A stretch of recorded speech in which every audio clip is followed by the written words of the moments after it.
आपको बताया, जब हमारी उत्पत्ति हुई, जब इस धरती की उत्पत्ति हुई वर्षों साल पहले, जब कोई जीव जंतु प्राणी नहीं होते थे, कुछ भी नहीं था, सिर्फ अभी धरती की नई नई उत्पत्ति हुई थी, तो सबसे पहले जो जीव पाए गए थे वो पाए गए थे छोटे छोटे माइक्रोबायोम्स, जिनसे फिर हम सब की आज उत्पत्ति हुई है।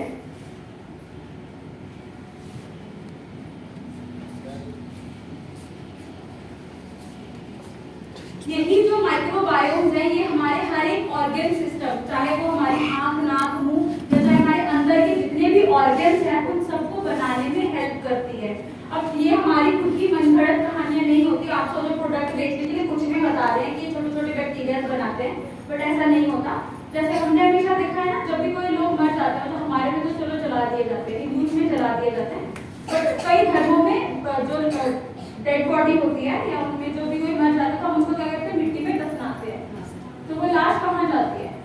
छोटे छोटे बैक्टीरिया जो तो उनको खा के खत्म करते हैं ना, हम चील कौवे के लिए नहीं छोड़ते, तो छोटे छोटे बैक्टीरिया जो होते हैं जो मिट्टी में जो मिलते हैं वो उनको खा के खत्म करते हैं। तो सेम हमारी बॉडी में भी ऐसा ही होता है, जो छोटे छोटे बैक्टीरिया होते हैं वही हमारी बॉडी के एक एक ऑर्गन को बनाने में हेल्प करते हैं, जिससे फिर हमारा पूरा ऑर्गन सिस्टम बनता है।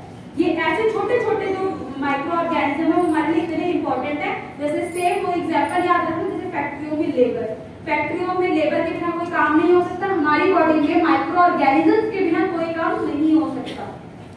सेम ये माइक्रोबायोम हमारी बॉडी में हेल्दी ब्रेन और हेल्दी गट के फंक्शनिंग के लिए बहुत ज्यादा हेल्प करते हैं। हेल्दी ब्रेन, हम सभी को पता है ब्रेन क्या है, ब्रेन किस तरीके से हमारा काम करता है, हमारा गट क्या है। तो कभी हमने ये फील किया बहुत ज्यादा टेंशन हो रही है तो अब कुछ हो रहा है अंदर से, है ना, अभी पेट में ना कुछ तो मुझे फील हो रहा है, या फिर कभी ऐसा होता है कि पेट खराब है तो आज मन भी ठीक नहीं होता, कभी हमारा पेट खराब होता है तो दिमाग किसी का भी शांत नहीं रहता, होता है कोई? नहीं होता ना। सेम ऐसे ही जब हमें स्ट्रेस है, कभी देखा है स्ट्रेस में कई लोग बहुत ज्यादा खाते हैं और कई लोग बिल्कुल ही खाना छोड़ देते हैं, होता है कि नहीं होता? ये होता है हमारा गट ब्रेन एक्सिस, हमारा दिमाग और हमारा पेट हमेशा आपस में बातचीत करते रहते हैं। हमारा पेट और हमारा दिमाग आपस में लिंक्ड है और इसी तरीके से ये आपस में बातचीत करते रहते हैं इन बैक्टीरिया के थ्रू। यही बैक्टीरिया एक और है इम्यून सिस्टम। अब इम्यून सिस्टम क्या होता है? कभी भी जब ये दवाइयां नहीं बनी थी तो क्या बूढ़े बुजुर्ग हमारे बीमार नहीं होते थे? बीमार होते थे तो ठीक भी तो होते थे। वो ठीक कैसे होते थे? हमारी बॉडी का हमेशा एक सिस्टम है कि जब भी हम बीमार होते हैं हमारी बॉडी खुद ब खुद उसको ठीक करने की कोशिश करती है। जैसे आज मुझे यहाँ पे कट लग जाए ना तो मेरी बॉडी उसको खुद ब खुद ठीक कर सकती है, अगर मैं उस पर ना दवाई लगाऊं तब भी। खून भी तो अपने आप ही बंद होता है ना, खून बंद करने के लिए हम कोई लगाते हैं दवाई उस पर कि वो खून बंद हो जाए, वो खुद ब खुद 1 मिनट में, हर 1 मिनट में वो खून बंद हो जाता है, डिपेंड करता है चोट पे भी। सेम ऐसे हमारी बॉडी का ये सिस्टम है, जब भी हम बीमार पड़ते हैं बॉडी खुद ब खुद उसको ठीक करने की कोशिश करती है। भगवान ने हमारी रचना ऐसे ही की है, जिसको हम साइंस में कहते हैं इम्यून सिस्टम। सेम इसी इम्यून सिस्टम को मेंटेन रखने के लिए हमारे माइक्रोबायोम्स इसमें हेल्प करते हैं। बट इस इम्यून सिस्टम को हम खराब कैसे करते हैं? ये दवाइयां खाते, खुद को बहुत ज्यादा जो बचा के रखते हैं कि अब हमें पता ही नहीं होता। अब जितनी धूप सर्दी हमारे माँ बाप की सह ली थी, क्या हम उतनी बर्दाश्त कर लेते हैं? या आप अपने बच्चों को बर्दाश्त करने देते हो? कितने माँ बाप हैं जो अपने बच्चों को ऐसे भेज देते, जाओ खेल के आओ धूप में, मारती थी अच्छी माँ, मेरी माँ से मिलो।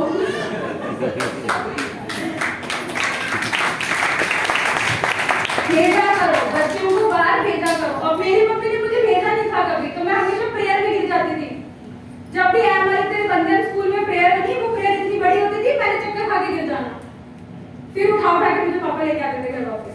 तो यही होता है, क्योंकि हमें माँ बाप ने वो दिखाई ही नहीं, दुनिया ऐसी ही है।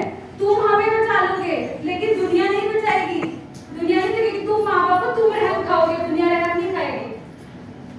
उसके बाद आता है, अब जब किसी जितने भी हमारे माइक्रोबायोम्स है, जब इनमें डिसबैलेंस हो जाए, प्रॉब्लम आ रही है, हम हमेशा तब बीमार पड़ते हैं जब हमारी बॉडी में कोई एक लेवल ऊपर नीचे हो जाता है, चाहे वो थायराइड है, चाहे वो कैंसर है, चाहे वो नॉर्मल बुखार है, चाहे वो हमें सर्दी लगी है, वो कुछ भी है। जब भी हमारी बॉडी का कोई एक लेवल ऊपर नीचे होगा हम हमेशा तभी बीमार पड़ते हैं, इसके अलावा बीमार पड़ने का और कोई भी रीजन नहीं है।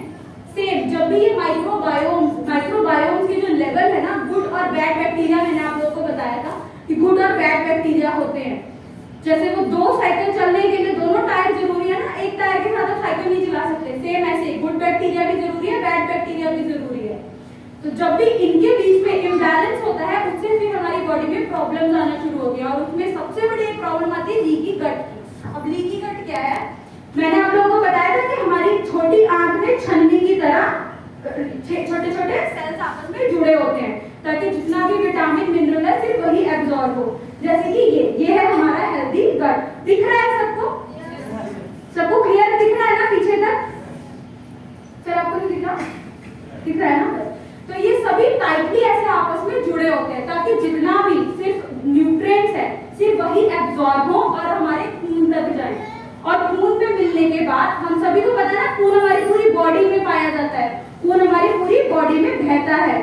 वो जब वो बहता है ना, उस बहने के साथ ही वो जितने भी ये न्यूट्रिएंट्स होते हैं ना, वो उनको एक एक सेल तक पहुंचाता है कि ये लो तुम्हारा खाना, अब करो तुम काम ऐसे। लेकिन अब वहां पे जब लीकी गट की प्रॉब्लम आती है, ये क्या होता है, ये आपस में लूज होना शुरू हो जाता है। मैं अगर छन्नी में छेद कर दूं, छन्नी में अगर मैंने छेद कर दिया, चाय के साथ साथ चाय पत्ती भी जाएगी कि नहीं जाएगी? छन पाएगी वो चाय अच्छे से? पी लेंगे आप वो चाय पत्ती वाली चाय? नहीं पॉसिबल ना। सेम ऐसे ही जब इनमें ये लूज हो गए और इसमें से जितना भी अपचा खाना था, मतलब जो उसके अंदर जाना भी नहीं चाहिए था, जब वो हमारे खून में जा रहा है और खून से होते हुए पूरी शरीर में फैल रहा है, तो हमारी बॉडी को कितना नुकसान पहुंचा रहा होगा। कभी आपने सोचा, जो चीज हमारी बॉडी से बाहर निकल जानी चाहिए, अगर वही चीज हमारी पूरे खून में मिल रही है जा जाके और हमारी बॉडी के एक एक सेल तक पहुंच रही है, तो हमारी बॉडी में कितनी ज्यादा प्रॉब्लम कॉज कर रही होगी। इसी प्रॉब्लम को हम कहते हैं लीकी गट। और इसी की वजह से जब ये हमारे अलग अलग सेल्स में जा जाके मिलती है और वहां पे प्रॉब्लम कॉज करती है, उससे भी हमें होती है अलग अलग तरीके की बीमारियां। जैसे अब मैं अगर बात करूं, वो जो टॉक्सिन्स थे या वो अपचा खाना था, वो अगर आके मेरे हार्ट में आके रुक रहा है, क्या वो मेरे दिल को काम करने देगा प्रॉपरली? सेम वो मेरी किडनी में आके अगर मिल रहा है, क्या वो मेरी किडनी को काम करने देगा प्रॉपरली? इसी की वजह से हमें होती है फिर अलग अलग तरीके की बीमारियां। आज तक साइंस ने सिर्फ और सिर्फ बीमारियों की बात करी है, ये बीमारी है, ये दवाई खा लो ठीक हो जाओगे। किसी ने जड़ पे काम नहीं किया कि ये प्रॉब्लम हमें हो क्यों रही है। लेकिन कूड़े को ढक देने से उसकी स्मेल नहीं जाती, कूड़े को उठा के बाहर फेंकना पड़ेगा तभी वो ठीक होगा। घर तो ऐसे ही साफ करोगे ना, कूड़ा उठा के अगर इस कमरे से उस कमरे में रख दूंगी वो ठीक है? नहीं चलेगा। कूड़ा उठा के बाहर उसको अच्छे से फेंकना पड़ेगा। सेम बॉडी में जितनी प्रॉब्लम है उसको जड़ से सॉल्व करनी पड़ेगी, नहीं तो वो प्रॉब्लम को सिर्फ ढक देने से, उसके दर्द को सिर्फ कम कर देने से वो प्रॉब्लम ठीक नहीं होगी, वो दोबारा होगी और उससे ज्यादा होगी। इसीलिए बॉडी के वो जो उसमें से वो प्रॉब्लम कॉज कर रहा है, उसको ठीक करना बहुत ज्यादा जरूरी है। जागो ग्राम जागो।